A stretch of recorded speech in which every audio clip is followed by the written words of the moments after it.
Ushindi. Ushindi kanisa. Tufumbe macho tuombe kwa ajili ya neno la Mungu. Takatifu Mungu ketie mahali pa juu palipoinuka, mfalme wa wafalme, na kuinua na kubariki. Ninasema ni asante Roho wa Bwana kwa wema wako na uaminifu wako. Ninasema ni asante kwa ajili ya muda una sai. Ninasema ni asante kwa ajili maana Baba umenipa neema na kibali. Nimesimama madhabahuni mwako siku ya leo na tarehe ya leo, tarehe 1 mwezi wa 3. Ni kwa neema yako mfalme wa wafalme, pokea sifa na utukufu katika jina la Yesu Kristo wa Nazareti aliye hai.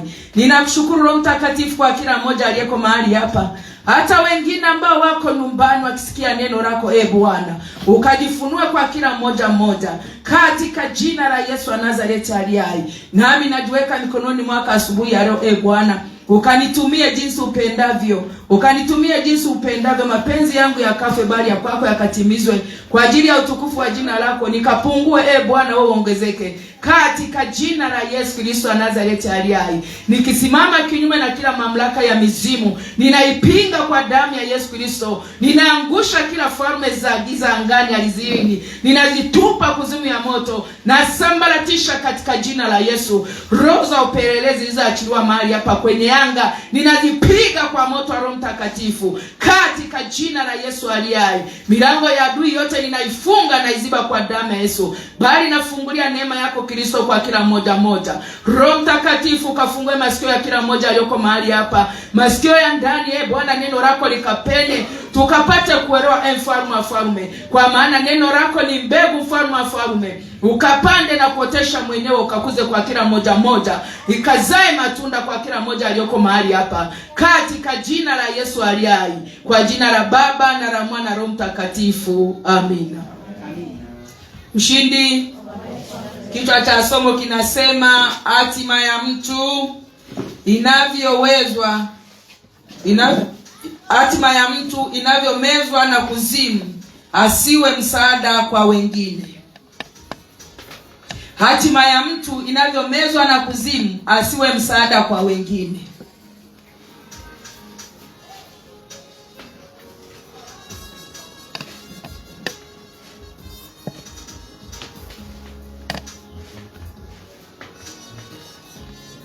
Hatima ya kwako ilivyomezwa, usiwe msaada kwa wengine. Hatima ya uzao, hatima ya ndugu inavyoweza kumezwa, usiwe msaada kwa wengine. Kwa maana kuzimu ina macho, kuzimu ina masikio, kuzimu ina kinywa, ina meza. Shindi.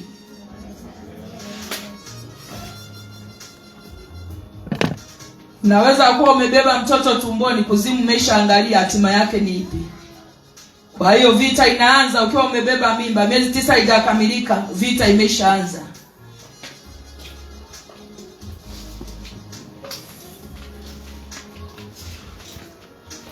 Hatima ya mtu inavyomezwa na kuzimu, ili asiwe msaada kwa wengine. Kila mmoja Mungu aliyemuumba katika dunia hii anakuwa msaada kwa mwingine. Huwezi ukafika sehemu bila kupelekwa na mtu. Lakini kuzimu inaweza ikatazama, huyu anaweza akawa msaada kwa fulani, akamvusha, ikameza. Ushindi. Tutasoma kitabu Methali sura ya 1 mstari wa 12 mpaka 13. Methali sura ya 1 mstari wa 12 hadi 13 nasema, tuwameze hai kama kuzimu, na wazima kama wao washukao shimoni. Tutapata mali yote ya thamani, tutazijaza nyumba zetu mateka. Amen. Amina. Ushindi. Anasema tuwameze hai wakiwa wazima. Yamkini huko hapa, huko hai unaishi, unakula, unakunywa, lakini umemezwa. Watoto wako wanaamka, wanalala, wanaenda kwenye biashara, wanaenda darasani, lakini wamemezwa. Lakini kwa macho ya damu na nyama unaona wako wazima. Hatima ya mtu kama imemezwa, na yeye mwenyewe amemezwa. Hatima ya mtu ni mtu. Ushindi. Anasema tuwameze wakiwa hai kama wanaoshuka kuzimu. Rudia tena huo mstari wa 12. Nasema tuwameze hai kama kuzimu, kama wazima, na wazima kama wao washukao shimoni. Tutapata mali yote ya thamani, tutazijaza nyumba zetu mateka. Ushindi. Kuna watu wamemezwa wakiwa wazima. Aliyekumeza ni mtu. Ni shetani. Shetani ni mtu. Ni roho ya shetani. Inameza mali zako, unabaki unataabika. Anasema tuzijaze nyumba mateka. Ushindi.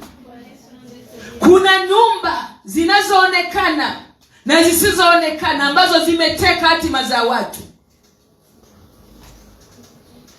Unatembea lakini mali zako ziko kwenye nyumba. Mali ya uzao wako iko kwenye nyumba. Afya yako iko mateka. Kinachosababisha ni nini? Wamechungulia. Utakuwa msaada kwa wengine. Ushindi. Kwa hiyo asubuhi ya leo tutashughulikia hizo nyumba. Tutashughulika na kuzimu iliyomeza hatima. Kinachokutaabisha ni kuzimu. Nimesema kuzimu ina macho. Kuzimu inasikia. Na ina miguu inatembea. Ushindi. Kinachosababisha kuzimu inatembea, ajali ikitokea, ni mara chache. Sana sana waga ni njia panda, katikati ya barabara. Ni kuzimu inatembea. Wanaamuru hicho kiumbe wakifika, mtu fulani akifika sehemu fulani, beba tuletee. Ushindi. Kwa hiyo asubuhi ya leo lazima hiyo kuzimu iliyomeza hatima yako, hatima ya uzao, asiwe msaada kwa mwingine, roho itaachia kwa jina la Yesu. Anasema tutapata mali yote na mali yote ya thamani, tutajaza nyumba zetu mateka. Watu wametekwa. Ni siku ya ibada. Wengine wako vitandani wamelala, hali ya hewa ni mbaya. Kuzimu imemeza hatima zao, kwa sababu akija kanisani akisikia neno la Mungu, hatakuwa msaada kwa mwingine, atamhubiri. Ushindi. Watu wamemezwa. Mijirani yangu waga na banda la mipira. Yaani watu wanavyowahi kwa mambo ya kidunia, ingekuwa ni kwa Mungu, yaani shetani sijui angekuwa, yaani sijui. Yaani kama ni mpira, sana sana ukitaka ujue mpira wa Simba na Yanga unachezwa saa 10, saa 5 watu wamejaa kwenye banda. Ushindi. Hapo shetani hawagusi, haleti vikwazo, hajawazuia. Lakini kwa Mungu ameshachungulia, kupitia huyu atakuwa msaada kwa fulani, analeta uzito. Mvua inanyesha siendi. Ukienda unaenda umechelewa. Unakuta malaika wameshashuka, wameshatoa baraka, wewe ndio unaingia. Unasema mimi sibarikiwi. Ushindi. Hatima za watu zimemezwa. Anasema tuzijaze nyumba mateka. Watu wametekwa. Uzao umetekwa. Anatembea lakini ametekwa. Ushindi. Wewe kama unasema ni uongo, azia leo tarehe 1. Na Roho Mtakatifu ni mwaminifu, mwambie Roho Mtakatifu, ikiwa inafika saa 6 usiku, uniamshe niingie kwenye maombi. Uje uone kuzimu. Shetani alivyo. Ukienda sana wiki 2 Ushindi. Wiki ya 3 unakuja kushtuka kama mimi ambaye nimekaribia na stendi saa 12 kasoro matangazo. Ushindi. Kinachosababisha ni nini? Ni kuzimu, kwa sababu ukisimama ukaomba utaharibu mapando yaliyopandwa usiku wa manane, na utakuwa msaada kwenye mtaa, utakuwa msaada kwenye jamii, utakuwa msaada kwenye taifa. Ushindi. Hatima za watu zimemezwa ili tusiwe msaada kwa wengine, lakini asubuhi ya leo tunazishinda mamlaka ya kuzimu, tunaishinda kwa jina la Yesu. Na chochote kile kilichowekwa mateka tunakirejesha kwa mamlaka ya jina la Yesu. Hizo afya, mali, uzao uliotekwa, leo tunarejesha. Kila nyumba zilizoteka leo zinaachia kwa jina la Yesu. Ushindi. Tutasoma kitabu cha Mwanzo 37 mstari wa 13 hadi 22. Mwanzo 37 mstari wa 13 hadi 22. Hatima za watu zilizotekwa.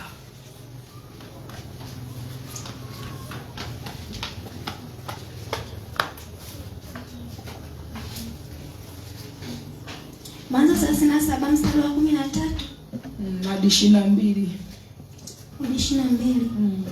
Mungu linasema, Israeli akamwambia Yusufu, je, ndugu zako hawachungi kondoo katika Shekemu? Njoo nikutume kwao. Akamwambia, mimi hapa. Akamwambia, enenda basi ukaone kama ndugu zako hawajambo, na kundi nalo li salama, ukaniletea habari. Basi akampeleka kutoka bonde la Hebroni, akafika Shekemu. Mtu mmoja akamkuta, naye alikuwa anazunguka katika nyika. Yule mtu akamuuliza akisema, unatafuta nini?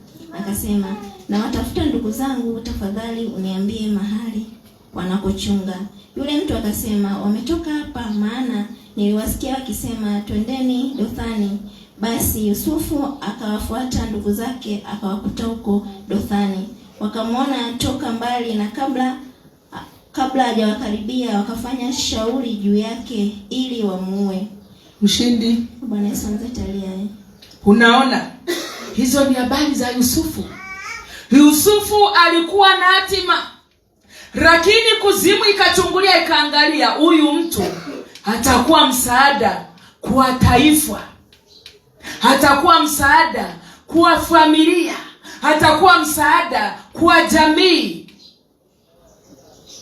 Akaachilia roho ya chuki juu ya ndugu zake ili kuharibu nini? Hatima ya Yusufu asiwe msaada juu ya taifa. Ushindi. Ndivyo hatima yako ilivyomezwa, ndivyo hatima ya uzao ilivyomezwa, ndivyo hatima ya ndugu yako ilivyomezwa. Kuzimu inachungulia, nimesema ina macho, inaangalia, inaona huyu mtu ndani ya familia hii atakuwa msaada. Ushindi. Tufanyeje? Tumeze. Wapo ndugu wamemezwa na kuzimu. Unakuta mtu yani ile saa 12 ameisha gonga dukani, amelewa chakari. Ushindi. Lakini kama ujui, unasema hivi, huyu yule mtu ana kitu kikubwa, hana hatima. Kuzimu imeshaangalia huyu mtu, tukimwachilia kuna wengine watapiga hatua, watavuka. Tumeze kwa urevi. Ushindi. Wengine hatima zao zimemezwa kupitia hasira.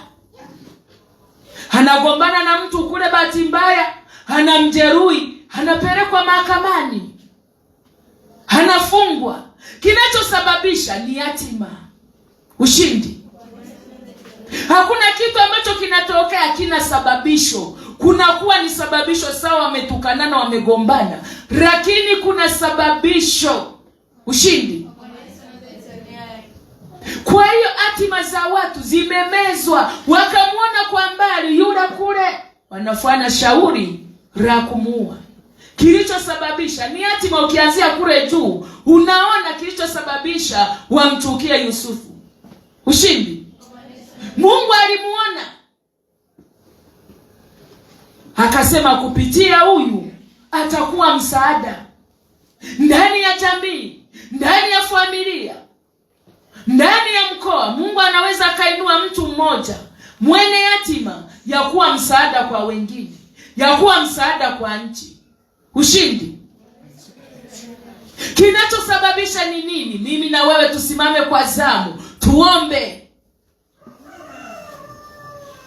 Hao watu waliowekwa mateka, kwa nini? Neno linasema fedha na dhahabu vyote ni mali za Mungu.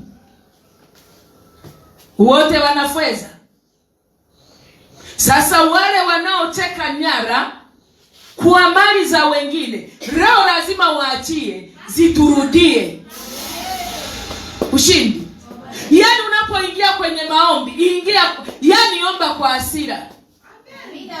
Usihurumie kwa sababu adui hakuhurumii, anakutabisha. Unazaa mtoto awe msaada, awe baraka, ule matunda uvune, unabaki kulia. Ushindi. Kinachosababisha ni nini? Hatima imemezwa na adui. Anatumia mwanadamu. Shetani wa mtu ni mtu. Ushindi. Endelea hapo. Mstari 19, wakasemezana wao kwa wao, tazama yule bwana wa ndoto anakuja. Aya, twende tukamuue na kumtupa katika birika mojawapo, nasi tutasema mnyama mkali amemla, kisha tutaona zitakuwaje ndoto zake. Ushindi. Unaona kuzimu ilivyo. Wakasema na sisi tukamkamate, tumuue, tumurushe kwenye birika. Lile birika yalikuwa mashimo, kwa hivi sasa ni kama visima vile virefu vya kwenda kuchota maji. Unarusha ndoo, unavuta na kamba.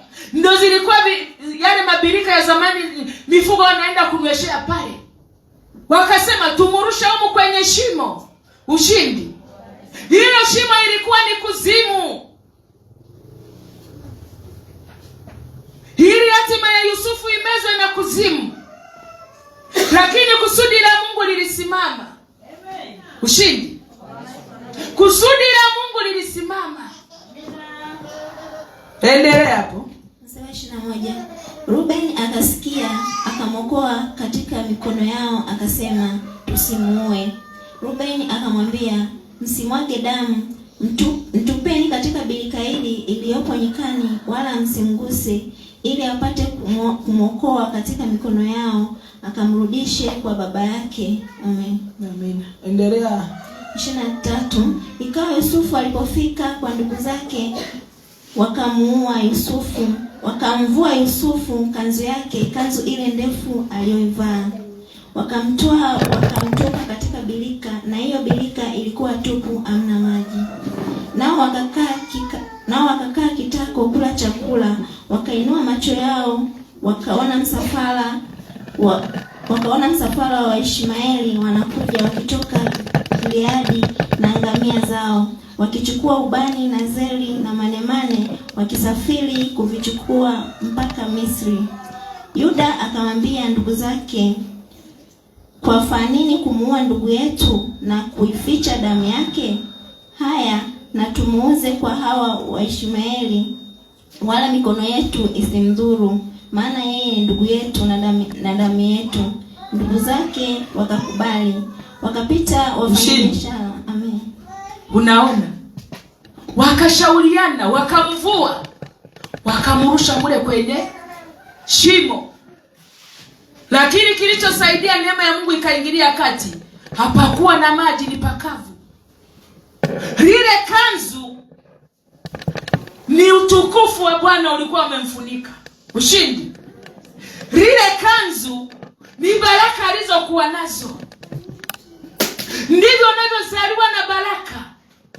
Lakini kuzimu inaangalia huyu mtu hana hatima kubwa. Ndivyo wanavyokuondolea. Wakafanya shauri, wakasema na tumuuze. Ushindi. Hivi mfanya biashara, unaweza ukafanya biashara ambayo ina faida ukaendelea kuifanya. Ushindi. Biashara ambayo haina faida unaweza ukaiendeleza? Hapana. Kwa hiyo walitazama Yusufu huyu, tukishamuuza tayari tumemaliza ushindi. Ndivyo hatima ya mwanao ilivyouzwa na kuzimu. Kuzimu imemeza hatima. Lakini kuna mtu aliyesababisha. Kama Yusufu alikuwa ni ndugu, kwa hiyo sishangae ndugu yake anaweza akakuuza. Ushindi. Mzazi anaweza akakuuza. Rafiki jirani anaweza akakuuza. Ushindi. Uona taabika, yeye ameteka mali nyara, amejaza nyumba na starehe, uona hangaika. Ushindi. Wakasema tumuuze. Umezaliwa umesheheni kila kitu. Lakini adui anaangalia, huyu mtu hamna, atakuwa msaada. Hatakuwa msaada. Kuzimu inameza hatima ili kuzuia msaada. Lakini kama ni kusudi la Mungu, kuzimu haina nguvu. Ushindi. Kuzimu haina nguvu. Mwana wa Mungu inabidi usimame kwa zamu yako, upige hayo marango yaliyomeza yaachie. Lazima yaachie, na unapopiga piga aswa.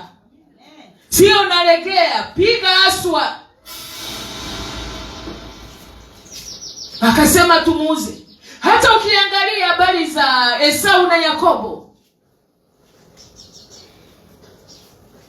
Esau alikuwa na hatima, kilichosababisha ni kuuza mzalo wake wa kwanza. Ushindi. Shetani akachungulia. Nimesema umebeba mimba, vita inaanzia tumboni. Wamama tunajua miezi 9. Na huyo mtoto akiwa na vita tumboni, hata ukimzaa vita haikomi, hata akiwa mama au baba. Ushindi. Kinatafuta nini? Ni yatima. Vita tumboni. Jibu likatoka mataifa mawili. Kilichosababisha, Esau alikuwa anatafutwa, lakini yeye mwenyewe alijiuza yeye mwenyewe. Ushindi. Kilitafutwa nini? Hatima. Ikaribiwa. Ndugu yake akawa msaada. Ushindi. Kwa hiyo hatima zinamezwa na kuzimu. Chunguza hata kama ni ndugu ambao unaona ndo hivyo, usikate tamaa, muombe. Hana hatima kubwa, huyo ndugu atakuwa msaada kwako. Atakuwa msaada kwa uzao wako, atakuwa msaada kwa jamii. Usisema huyu ni wa hivi hivi. Inabidi mimi na wewe usimame kwa nafasi uweze kuomba kuzimu aachie. Ushindi. Kuzimu inameza hatima. Yaani mtu akisikia yani unasema neno la Mungu anachukia sana. Kinachosababisha ni kuzimu imeshachungulia. Huyu akimtaja Yesu, huyu kuna mambo yanaharibika na atakuwa msaada ndani ya mtaa wa Nansaka. Lazima kuzimu inachachamaa. Lakini kwa mamlaka ya jina la Yesu, hayo majumba yaliyomeza hatima za wana ushindi yanapigwa kwa moto, yanaachia. Ushindi. Endelea. Mstari wa 28. Wakapita wafanyabiashara wa Midiani, basi wakamtoa Yusufu, wakampandisha kumtoa katika birika, wakamuuza Yusufu kwa Waishmaeli kwa vipande vya fedha 20. Nao wakamchukua Yusufu mpaka Misri. 29. Akarudi Rubeni birikani, kumbe Yusufu hayumo katika birika. Akararua nguo zake, akarudi kwa ndugu zake, akasema, mtoto hayuko, nami niende wapi? Shindi. Unaona? Wakamuuza. Ndugu yake wakamficha. Akachungulia, ngoja nione kama huyu yuko haya wamekufa, akakuta hayupo, anasema niende wapi? Ndivyo navyoweza kuzaliwa na ndugu, tumbo moja, mama moja, baba mmoja, lakini ndugu akakuuza. ndugu akauza uzao wako. Ushindi halitakuwa limeanza leo, tangia zamani. Walikuwa ni ndugu wa baba mmoja, wakafanya shauri, wakauza. Huyu ajui, anasema niende wapi? Ushindi.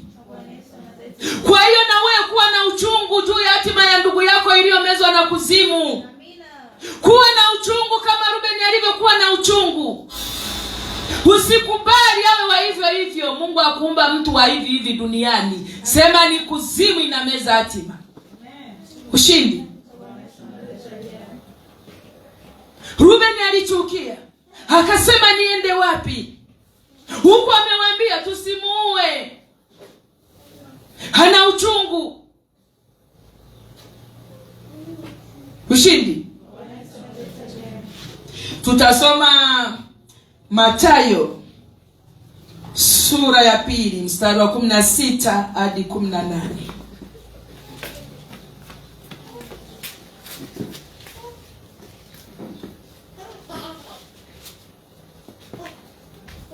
Mathayo sura ya 2 mstari wa 16 hadi 18 nasema, ndipo Herode alipoona ya kuwa amedhihakiwa na wale mamajusi, alighadhabika sana, akatuma watu akawaua watoto wote wanaume waliokuwako huko Bethlehem na viungani mwake mote, tangu wenye miaka 2 na waliopungua, kwa muda ule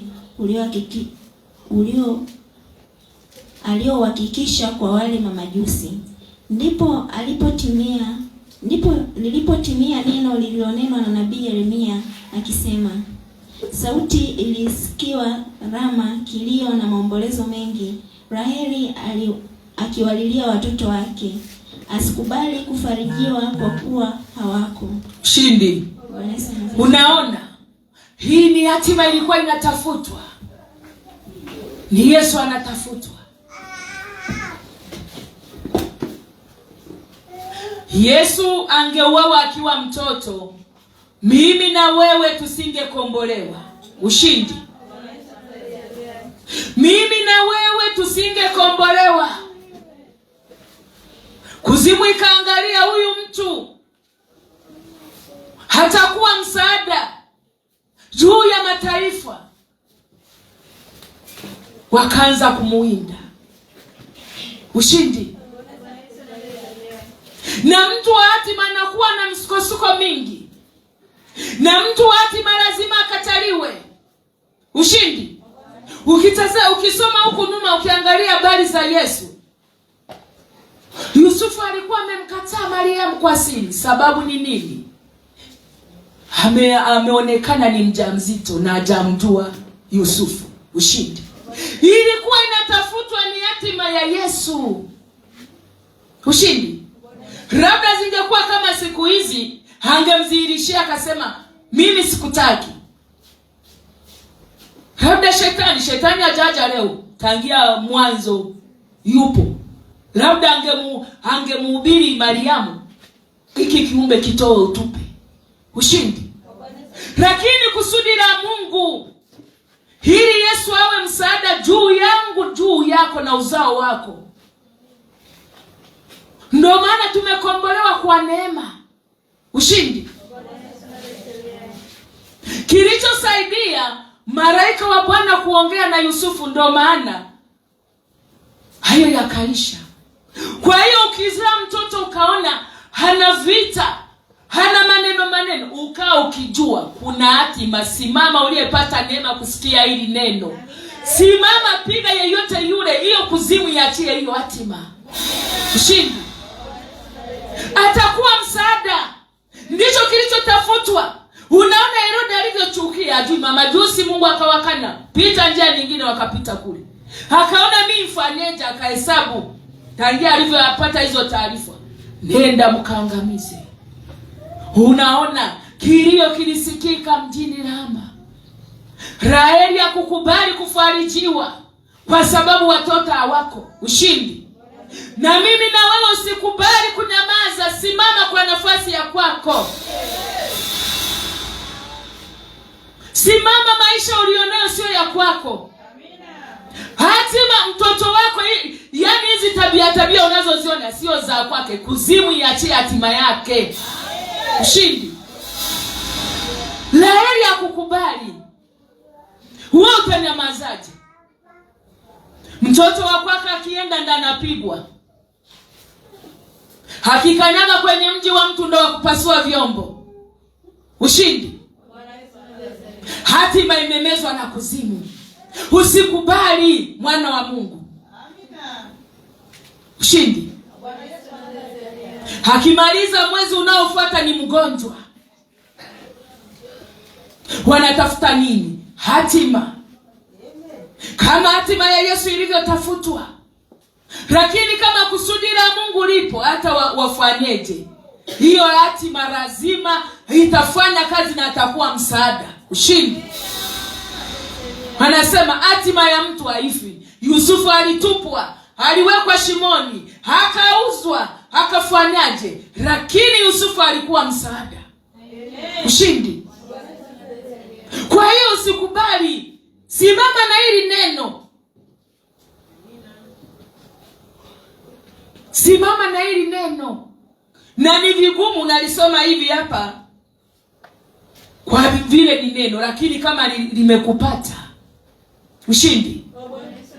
Mimi nilipojifungua mwanangu wa kwanza, saizi angekuwa na miaka 32.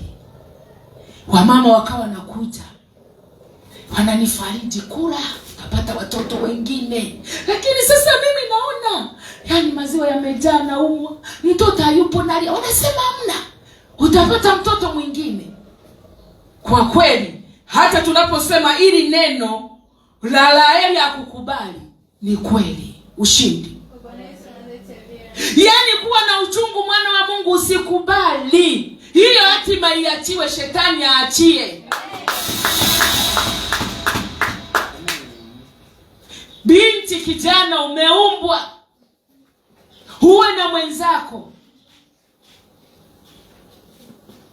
lakini mwenzako hujampata. Kuna mtu amemeza hatima yako, kuzimu imemeza hatima yako ya ndoa. Simama kwa nafasi ya kwako, piga kuzimu iachie huyo mwanaume.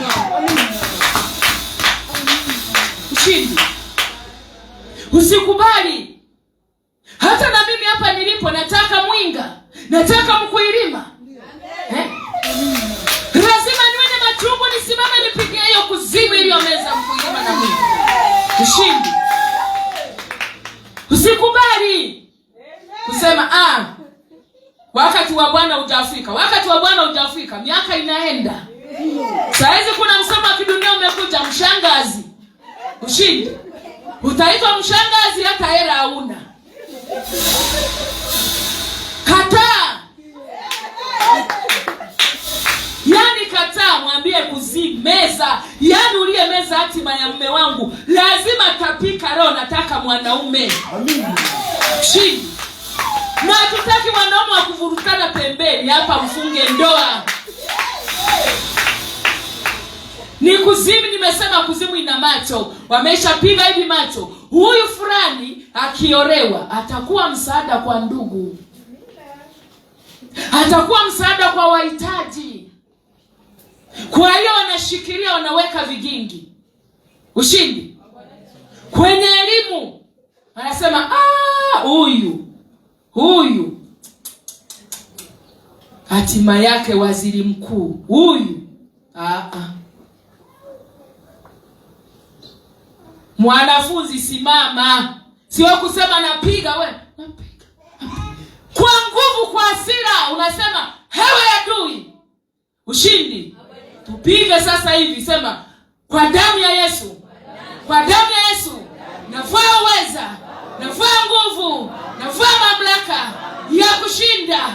Nasimama na kila mamlaka ya kuzimu iliyomeza hatima ya kwangu, hatima ya uzao, hatima ya elimu. Sasa hivi pigwa, pigwa, pigwa, pigwa, pigwa, pigwa, pigwa, pigwa, pigwa.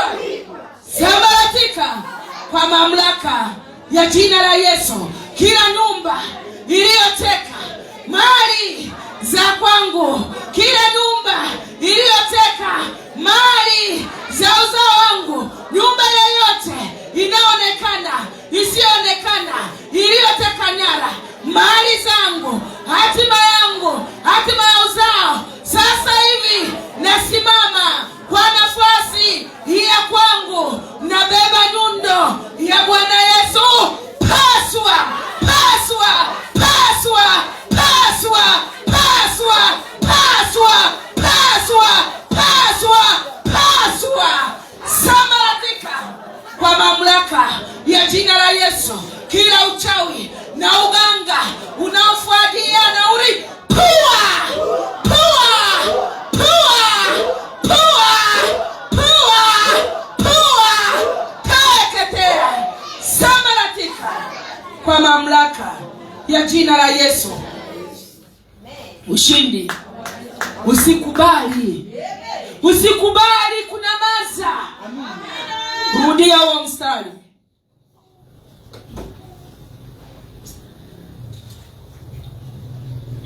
Mathayo sura ya 2 mstari wa 16. Inasema, ndipo Herode alipoona ya kuwa amedhihakiwa na wale mamajusi, alighadhabika sana. Akatuma watu akawaoa watoto wote wanaume waliokuwako huko Bethlehemu na viungani mwake mote, tangu wenye miaka 2 na waliopungua, kwa muda ule aliouhakikisha kwa wale mamajusi. Ndipo lilipotimia neno lililonenwa na nabii Yeremia akisema, sauti ilisikiwa Rama, kilio na maombolezo mengi, Raheli akiwalilia watoto wake, asikubali kufarijiwa kwa kuwa hawako. Ushindi. Kwa hiyo na wewe uliyesikia neno la Bwana asubuhi ya leo, usikubali kufarijiwa. Usikubali kunyamaza. Wakati wa Bwana ni sasa. Simama kwa zamu yako. Pigana, kuzimu itapike hiyo hatima iliyoimeza. Pigana. Neno linasema tunayaweza yote katika yeye atutiaye nguvu. Anayetutia nguvu ni nani? Ni Mungu, si mwanadamu. Usimwangalie mwanadamu kusema huyu nikiomba sana atasema huyu mbona naomba sana. Huyo ni mwanadamu. Ushindi. Simama kwa nafasi ya kwako. Mimi nina ushuhuda mmoja. Ushindi. Nilijifungua mwanangu Amani, nikaongezewa damu. Chupa ya kwanza, daktari anakuja mpaka aliwagombeza manesi. Akasema mnataka muue huyu mama, damu haipo. Wakati ule wa Magufuli. Ushindi. Yaani walikimbizana. Damu. Chupa ya pili kawekwa, kufika katikati ikagoma. Nimelala. Akaja mama mmoja, nikamfanyia hivi, siwezi kusimama. Akaja, nikaomba, naomba uguse hii damu ukaombe. Alikuwa anaombea mgonjwa wake. Alivyoigusa yule mama akaanza kuomba, akasema nakemea. Alisema unayezuia damu isiingie, achia kwa mamlaka jina Yesu. Muda huo huo damu ikaanza kutembea. Ushindi. Ikatembea damu, ikaisha. Nesa akaja akasema imeisha, akamwambia. Akasema yani ingekuwa imegoma ningetoa nikakuwekea damu nyingine. Ushindi. Nikakaa. Siku zikafika. Kipindi kile unaongeza damu, hamna fedha. Unalipia damu chupa 2, watu 6. Na kumbuka mchungaji alikuwa kwenye huduma, alikuwa yuko Moshi. Lakini siku hiyo hiyo alifika. Ndio wanataka watu. Akasema mimi nitakuja kesho. Anapelea mtu mmoja. Wakasema hatuwezi mpaka wakamilike 6. Ushindi. Yaani hapo ndo nilimwona Mungu. Wakawarudisha nyumbani. Nilisimama huku nina mshono, siwezi, nimeshikilia hivi kidonda. Nilimwambia Yesu, nikumbuke. Hiyo damu iliyomwagika Kalvari ikawe fidia kule Maba. Ushindi. Yaani huu ushuhuda mpaka na kitukuu na nitakiona kwa macho yangu. Nitawaambia. Ushindi. Yaani muda huo akaja daktari. Kila siku ananiambia, wewe, wapo watu wana miezi mitatu hawajaona ndugu akufidishia damu, hawataki fedha. Nilivyokuwa naomba wananicheka. Na wenyewe wanadaiwa, niliwakuta. Wana mmoja miezi miwili. Mpaka mfidishie damu. Ushindi. Daktari akaja akaniangalia akacheka, alikuwa anaitwa Daktari Alima. Daktari. Akacheka akasema, wewe mwanao chekechea anaanzia huko. Nini mbona unalia? Nikamwambia wamewarudisha mpaka kamlikesi. Alimwambia nesi gani. Akasema tafuta faili yake sasa hivi leta. Sikuamini, akalileta. Muda huo akalisainia. Akasema nimekuruhusu. Sasa damu ikatoka wapi? Alifunga madawa yale kuongeza damu. Akanipa, akasema haya endelea kumeza nyumbani. Wale waliokuwa wako kule wanafua nguo. Mimi siwezi kuruka, nikiruka nasikia nitachanika tumbo. Niliwafanyia hivi. Binti yangu akaja. Akasema mama, nikasema nimeruhusiwa. Ushindi. Akasema kweli damu imetoka wapi? Nikasema nimeruhusiwa, Yesu amelipa. Nilikuwa naambia Yesu amelipa. Yes. Muda huo na nguo zilikunjwa hivyo. Nikawa nasema siamini. Hao daktari amesahau ataniita. Na usafiri tu, yani pale wa taxi niliona kukaa kuongea nao. Nilipandia kule nje. Tunafika nyumbani, kuna binti yangu mtoto wa kaka. Nikamwambia tangulia. Akatangulia. Anafika nyumbani anakuta marehemu wangu amelala na yeye amechoka akili. Watu wanatoka wapi wa kukusanya kwa wakati mmoja maisha ya mjini? Akasema nini? Shangaza amekuja. Akasema wewe, shangaza kama amekuja. Akasema nini? Akasema ametoroka. Akasema hamna, ameruhusiwa. Yeye akuamini. Ushindi. Alikuwa anapitaje? Wametutukana wanasema watu sita. Nikasema Yesu amelipa. Amen. Ushindi. Yani akuamini. Lakini nawaambia, yani huo ni ushuhuda. Mungu alitenda miujiza. Wale walionicheka niliwaacha. Na walivyoona nasainiwa. Sasa hivi nasimama kwa nafasi ya kwangu. Kila mchawi, kila mganga anayezuia watu wa Bwana wasije kushindwa, pigwa radi, pigwa radi, pigwa radi, pigwa radi, pigwa radi, pigwa radi, pigwa radi. Sambaratisha kwa mamlaka ya jina la Yesu, mwana wa Mungu. Usikubali kunyamaza. Shetani lazima atie. Wewe ndoa yako haina amani. Ndoa yako imemezwa na kuzimu. Amani ya ndoa iko kuzimu. Ushindi.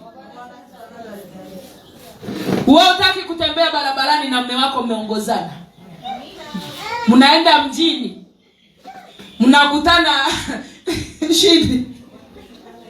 Mnakutana makoroboi. Mkikaa siti moja kuna nini? Hapo kaa ukijua ndoa yako iko kuzimu, imemezwa. Ushindi. Usikubali. Kwani wanaotembea wameshikana mikono, wewe upendi? Amina. Ushindi. Yani nyumbani ndo baba watoto. Kwenye safari mnatangulizana. Ushindi. Kataa mwana wa Mungu. Ushindi. Tutasoma kitabu kingine, Matendo 23:12 hadi 15.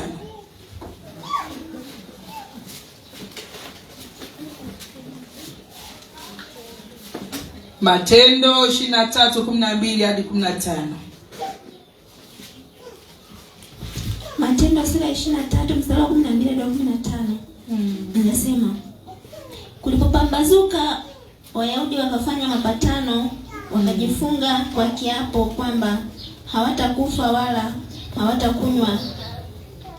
hawatakunywa hata wamuue Paulo.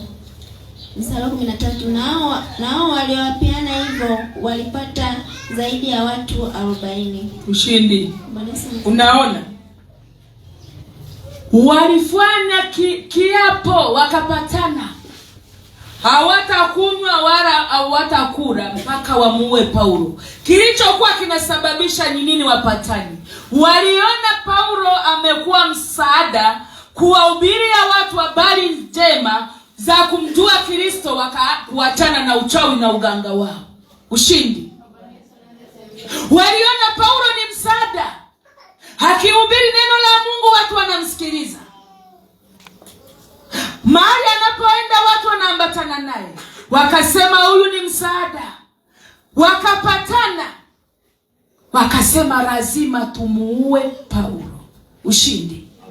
Kwa hiyo kuna watu walioapiana, waliopatana. Wakasema lazima hatima ya mtu huyu tuiharibu. Ushindi. Ni watu. Sio mmoja, ni watu.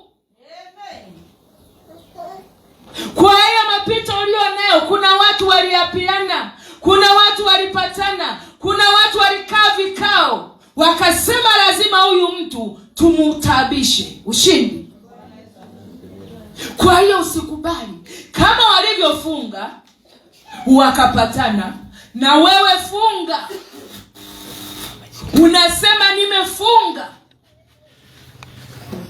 kwa ajili ya yeyote yule aliyenitabisha, lazima niachie. Unafunga, unasema hatima yangu mahali kokote ilipo, pawe kuzimu, pawe kwa waganga, mahali kokote, lazima itapikwa inirejee. Ushindi. Kuwa na hasira. Uwe msaada kwa mwingine. Nimesema mtu ambaye sio msaada waga afuatilie biashara ambayo ina faida, uwezi ukaifanya. Na ndio maana wanafanya biashara, wanazidi kukushambulia, wanazidi kufunga, kwa sababu wanaona hiyo biashara kuna hatima ya watu wengi utawasaidia. Ushindi. Wapo wanaopatana. Kila siku wanakuona, unaamka unaenda kanisani, wapo wanapatana, wanasimama njia panda. Wanasema huyu akienda kanisani kuna vitu anaviharibu, lazima tumzuie. Kwa hiyo wale waliopatana lazima uwashinde kwa jina la Yesu. Ushindi. Sema sasa hivi kwa damu ya Yesu, yeyote yule aliye hapa waliopatana kwa uchawi wao na uganga wao kwa ajili ya kunizuia nisiwe msaada kwa wengine, sasa hivi naamuru moto wa Bwana teketea, teketea, teketea, teketea, teketea, sambaratika kwa damu ya Yesu.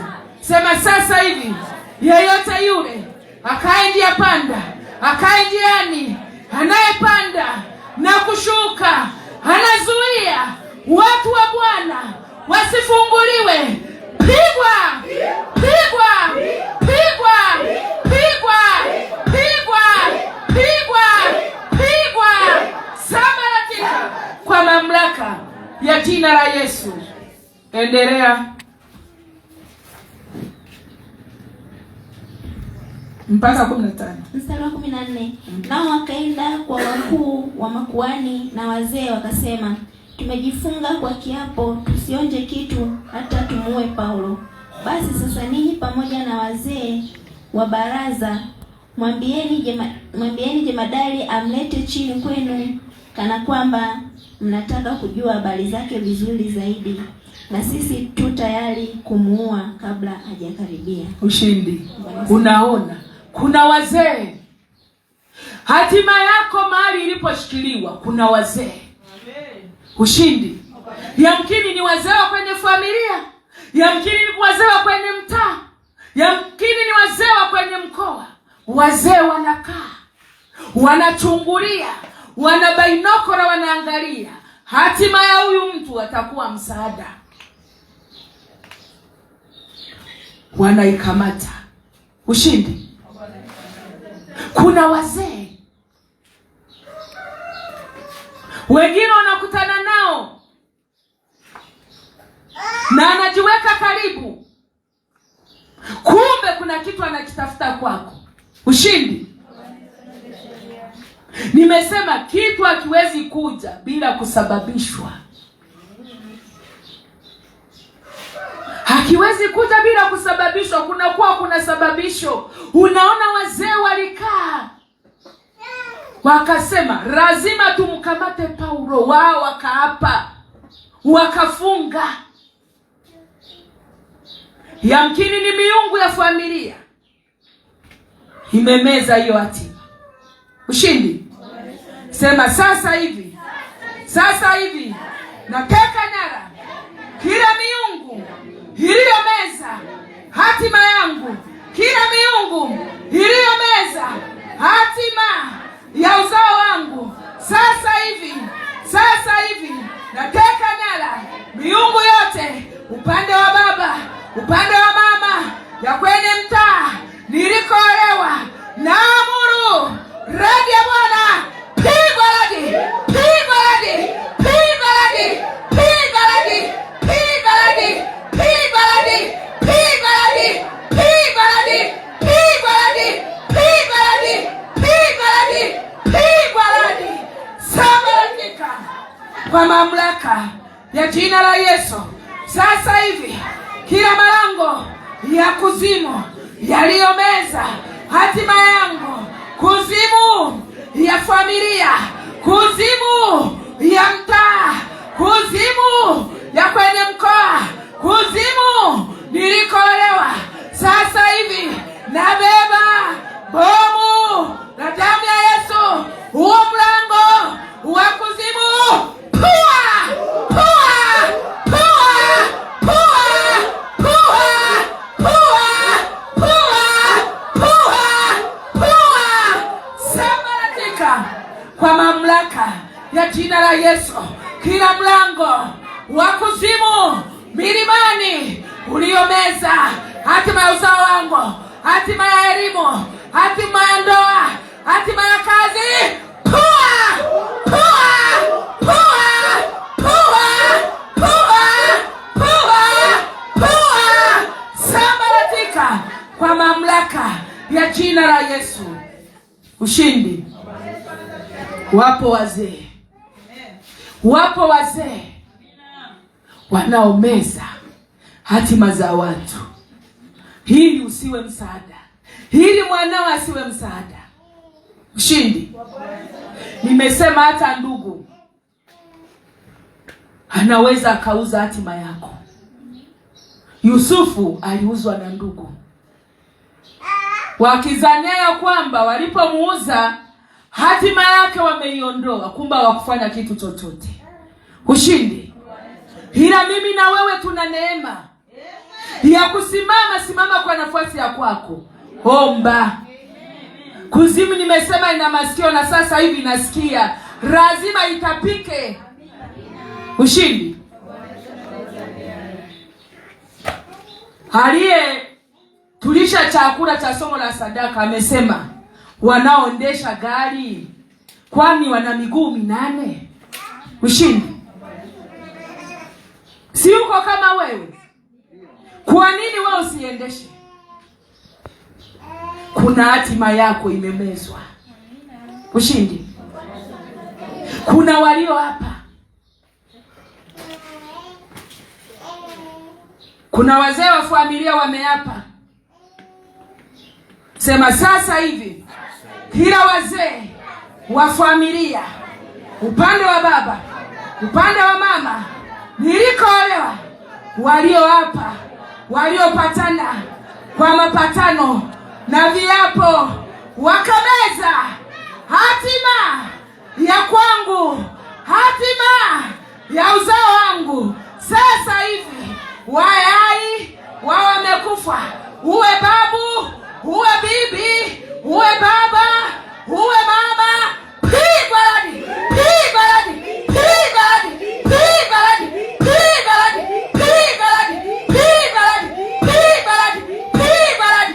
Tekete, tekete, tekete, tekete, tekete, tekete, tekete, pasua kwa mamlaka ya jina la Yesu.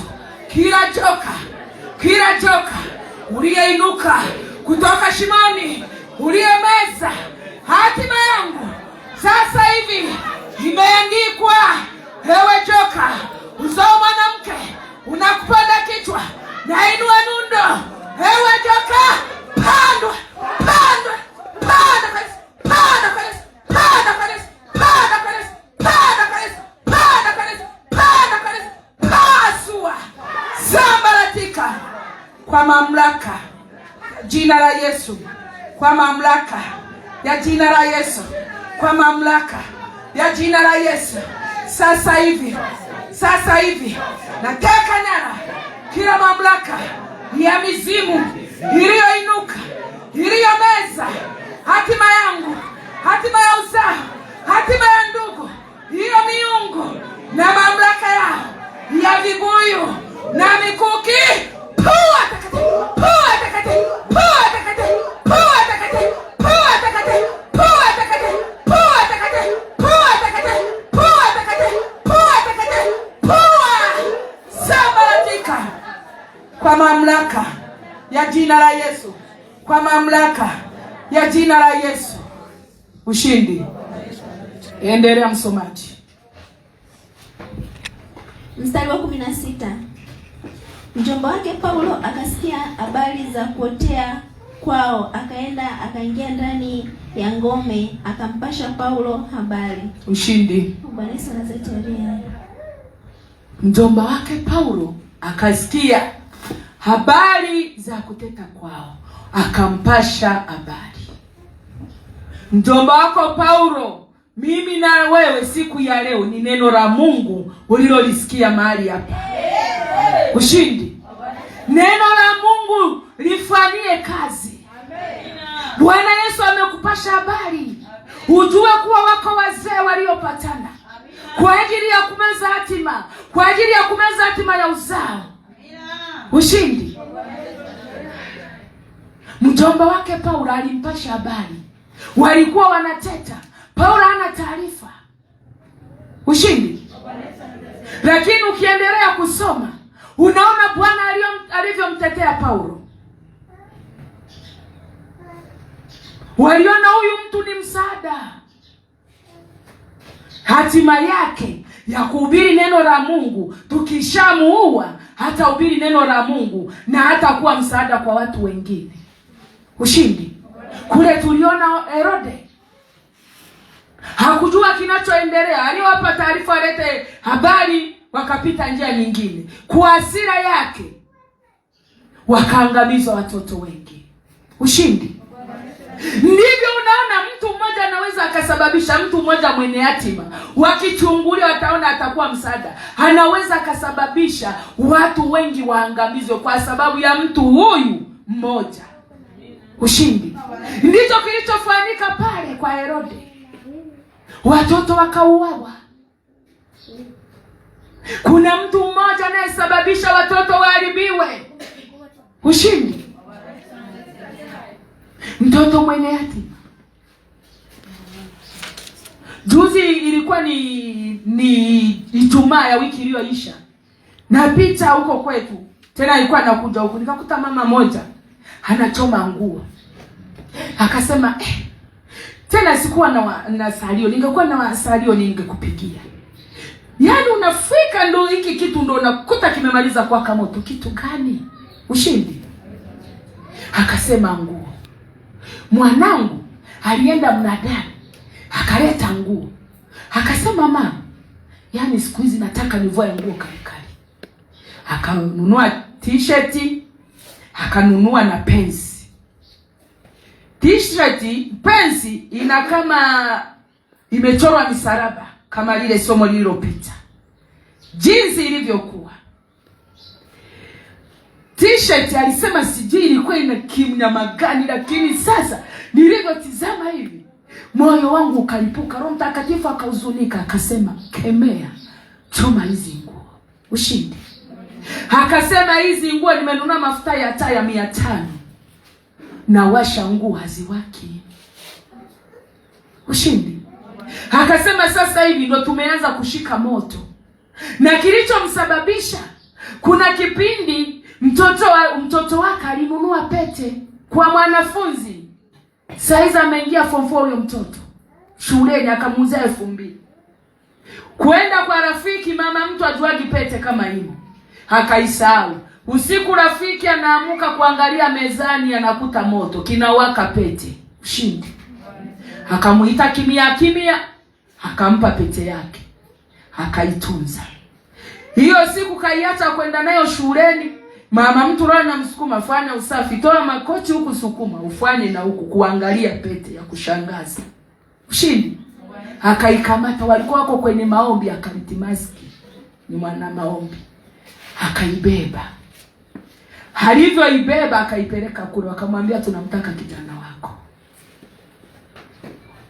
Akarudi nyumbani, akakuta ni karibu na kanisa, akakuta kijana ametoka shule, akampeleka kanisani, akaombewa. Wakamwambia yale majitu yakalipuka, na akasema huyu ni kiongozi kule. Ushindi. Lakini chanzo alipewa jina, huyu ni kiongozi. Sisi pete tulimletea, ila kwa pete mmetuondoa, lakini tutakuja kwa njia nyingine. Ushindi. Kwa hiyo njia nyingine zilikuwa ni hizo nguo. Alipozipiga moto, mtoto akasema, mama, sasa naona unataka unifukuze nyumbani. Mama akasema, kwa nguo za hivi sizitaki, nitakuwa na kununua. Akasema, mimi sitaki uninunulie. Ushindi. Kwa hiyo mambo mengine ni kuwa makini. Kinachotafutwa ni nini? Ni yatima. Kuzimu ina jicho. Mile pete niliona kwa simu, alipiga picha, nikaiona. Ile pete ilikuwa ina simba.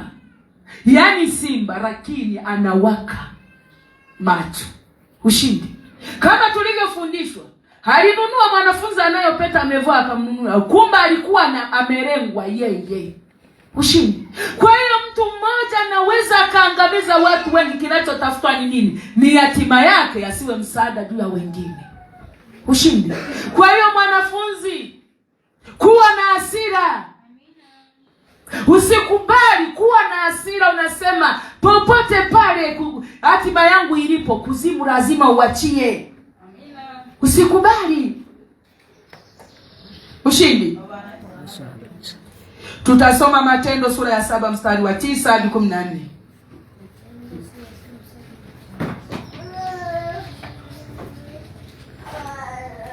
Matendo sura ya 7 mstari wa 9 hadi 14. Nasema, wale wazee wetu wakimwonea wivu Yusufu, wakamuuza aende Misri. Mungu akawa pamoja naye, akamtoa katika dhiki zake zote, akampa fadhili na hekima mbele ya Farao mfalme wa Misri, naye akamfanya awe mtawala juu ya Misri ya nyumba yake yote. Basi kukawa njaa katika nchi yote ya Misri na Kanaani na dhiki nyingi, wala baba zetu hawakupata chakula cha kuwatosha. Hata Yakobo aliposikia kwamba huko Misri kuna nafaka, akawatuma baba zetu mara ya kwanza. Hata safari ya pili Yusufu akajitambulisha kwa ndugu zake. Jamaa ya Yusufu ikawa dhahiri kwa Farao. Amen. Amen. Ushindi. Tutasoma. Rudia tena, nenda taratibu hapa. Matendo sura 7 mstari wa 9. Wale wazee wetu wakimwonea wivu Yusufu, wakamuuza aende Misri. Mungu akawa pamoja naye, akamtoa katika dhiki zake zote, akampa fadhili na hekima mbele ya Farao mfalme wa Misri. Ushindi. Unaona, wazee, nimesema wapo wazee walimwonea wivu. Kuna wazee wanaokuonea wivu, wanaokaa mashauri kwa ajili ya kuharibu hatima ya watoto wako. Ushindi. Lakini Mungu akiwa pamoja nawe, hiyo hatima lazima itarejeshwa. Ushindi.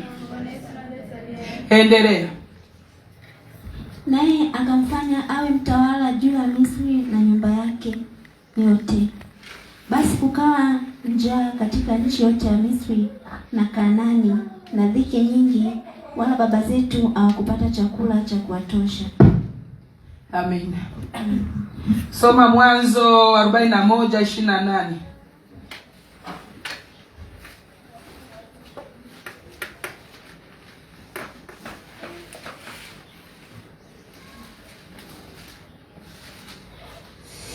hatima. Mwanzo 41:28. Nasema, ndivyo nilivyomwambia Farao ya kwamba Mungu amemwonyesha Farao atakayoyafanya hivi karibu. Ushindi.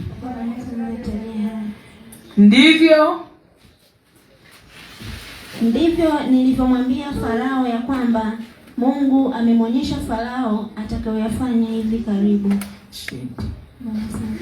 Ndivyo neno la Bwana lilivyokuijia asubuhi ya leo, utakayoyafanya kwa ajili ya kurejesha hatima yako iliyomezwa na kuzimu na uzao wako. Ushindi. Mbarikiwe kwa neno la Bwana. Amina.